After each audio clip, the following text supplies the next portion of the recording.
What is really interesting and really important at the same time, if we have to consider, for example, the Punic Wars, we have to consider in this the second Punic War, we have to consider that in this sense, the first Punic War it was won by the Romans, but technically, this type of victory of the Romans and the Roman Empire developed a specific type of control of the Mediterranean Sea.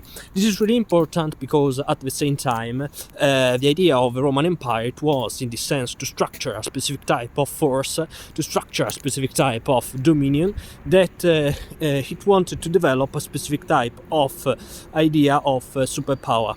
In this sense, in fact, if we have to consider the Roman Empire and its type of development, we have to consider that Rome, in the end of a republic, consider itself specifically in relation with its provinces, and consider the idea of a Pax Romana. This type of Pax Romana, or the idea of connection with other cultures, in any case, wanted to develop a specific type of dominion.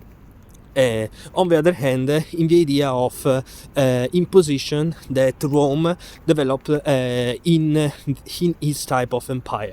This is really interesting because this type of dominion, this type of imposition, consider on the one hand the idea of connection between Rome and the other cultures, as the immigration, for example, or on the other hand, the idea of this type of connection with these cultures, as for example the languages, in the idea of the Roman costumes, but at the same time the possibility of these cultures to maintain their lives in the Roman Empire with their costumes. On the other hand, in any case, the idea of Romanization, therefore Rome, on the one hand, imposed his power with his legionaries and with the changing of the geography with the legionaries, but at the same time, in any case, if the populations decided to accept, in this case, enter in the idea of Rome, or consider themselves as a consequence, as a part of a Roman dominion, they were became part of a Roman dominion. This is really interesting. On the other hand, therefore, we know that this type of structure in the Second Punic War developed a specific type of meaning that it is really interesting in relation with the Roman Empire. In fact, with the Second Punic War, we have to consider that the idea of Rome in relation with the Punic War, it was to limit the Carthaginians in relation with Sicily. In fact, after the First Punic War, the idea of Sicily, it was of the Romans, and at the same time Rome had the dominion of the Mediterranean Sea. On the other hand, the idea of the Carthaginians, it was to limit the force of the Roman Empire, try to develop a specific type of connection with the Iberian Peninsula, to limit in this sense potentially the Roman Empire. But on the other hand, there is also the idea of market. In fact, this type of two empires were really different. Rome decided to develop a specific type of Romanization, to expand as an expansion, to expand its type of power. According to Carthage, instead, the idea of market in relation with the Sicily, the cities of the Iberian Peninsula, it was important. In any case, there was a specific type of war that arrived between Carthage and the ancient Romans. In this sense, in fact, the first type of point that we have to consider as the first type of idea in relation with the cause of this war, it was potentially the idea that Carthage didn't follow the rules of Rome, and Rome, according to this type of idea, considers Carthage as a potential enemy in relation with the Iberian Peninsula. In this sense, according to the attack of Carthage to the city of Sagunto.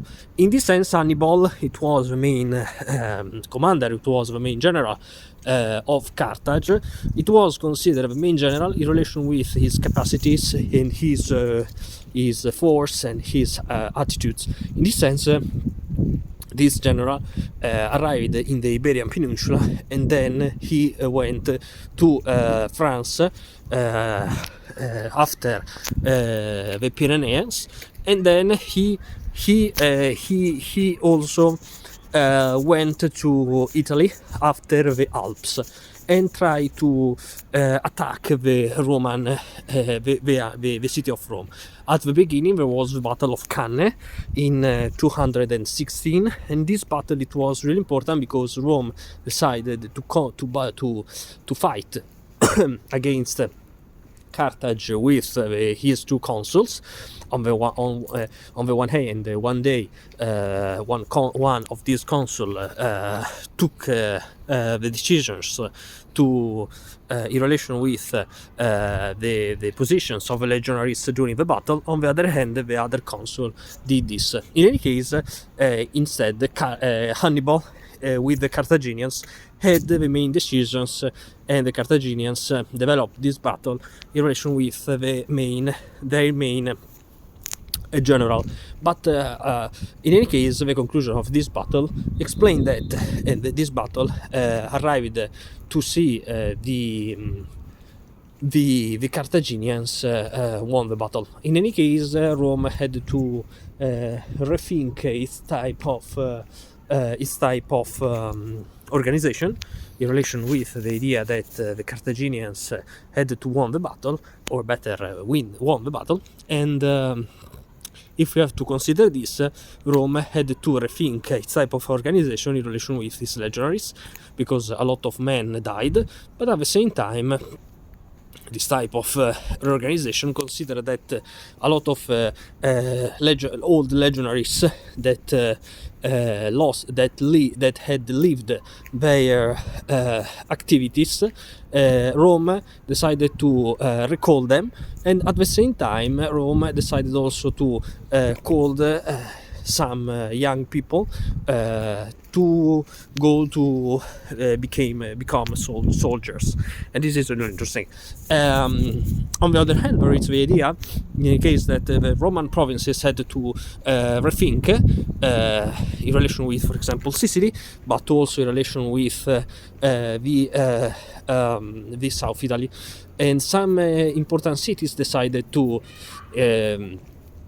pass to support Carthage as the city of Capua. On the other hand, therefore, there was a specific type of connection between the city of Capua and the city of Taranto in relation with this type of war. In fact, the Carthaginians wanted to conquer the city of Taranto because they had developed a specific type of treaties with the king of Macedon, Macedonian Philip V. And at the same time, we know that therefore the Carthaginians wanted to conquer Taranto to have a specific type of important position, in particular with the harbor of Taranto, to support potentially the Macedonians who one day could support the Carthaginians, in particular with the sea. Because Taranto, I repeat, it had the harbor. And on the other hand, the Romans, because Capua decided to support Rome, the Carthaginians, Rome decided to fight against Capua. And in this sense, the legionaries in part went to Capua, and there was therefore a specific type of battles: Romans against Capua, and Carthaginians against Taranto. In the end, we know that also the situation in Syracuse, or specifically in general, at the situation in Sicily, and specifically in Syracuse, it was dangerous because, according to this fact, Syracuse an important an important changing. In fact, the tyrant of Syracuse died at 93 years old. And in this sense, we know that specifically after this type of death, the death of Jeron the second, there was a specific type of successor, that it was his nephew Geronimo, the son of the father of Jeron the second, Gelon. Gelon died, and therefore the main successor it was Geronimo. I repeat, the nephew of Jeron II. And Geronimo, in relation with his type of ambassadors that influenced to him, in particular one of these ambassadors, he killed a lot of ambassadors, but one of his main ambassadors decided it was important for him, and he influenced him in particular with the help of his wife. The wife of this ambassador influenced this ambassador to influence Geronimo, to influence the politics of Geronimo. Andronodoro, it was the name of this ambassador, and in particular to change his position in relation with Romans. In fact, on the one hand, Syracuse it was an independent province, or better, an independent city in the province of Rome. Sicily it was a province of Rome, and Syracuse it was an independent city in Sicily. But at the same time, Geronimo decided to support, to change the supporting, and he began to support Carthage and no more Rome. Therefore, Rome, according to this, after because in the end Geronimo it was killed, and the Carthaginians succeeded to put some very ambassadors into Syracuse, Rome decided to attack Syracuse, and in the end there was also the attack of Rome against Syracuse. We know in this sense that Syracuse succeeded to defend the city, in particular with the machines of Archimedes, but in the end Rome, in particular with the helping of one traitor in the city, succeeded to conquer Syracuse, and in the end Archimedes also it was killed, but the consul of Rome, Claudio Marcello, that commanded this attack, didn't want this, but in the end Archimedes, in the situation of a battle, etc., or in the situation of these attacks of Rome, died. It was killed. In any case, this is interesting because we understand in any case, how Rome in the end, how this war it was important, because the Carthaginians were in Sicily, and in the end also the situation in Syracuse it was strange and dangerous, in relation with the idea that at the same time we know that in the 4th century BC there were some tyrants in Syracuse, and these tyrants in this sense were dangerous for the Sicilian, the Syracusan people. For example, Dionysius I and Dionysius II.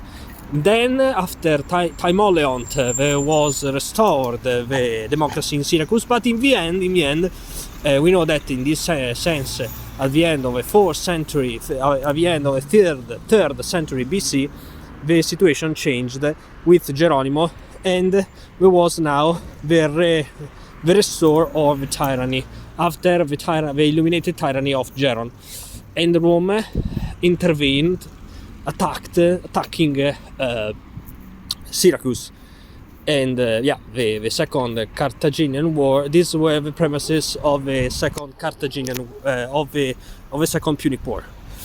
Bye.